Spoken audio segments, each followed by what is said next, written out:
to my YouTube channel again. So guys, in this video we will see how to copy and paste file in the BlueStack. So guys, copy and paste is same like your Android phones that you can do. Simply here you see go for the system app and there is the option of media. Now guys, here you see that we have the gallery, media app, import file. So you simply go for your gallery, like for example import from Windows. So you can import, for example we are importing this pictures folder, then you click it and open it.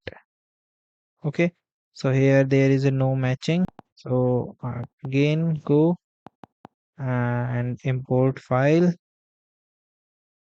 And guys, for example this is your like switch and right click on your options. Okay, then guys here you press the and when you press the control C enter, where you get the file. And okay, so this is the way that you can do. And guys, thank you and have a nice day.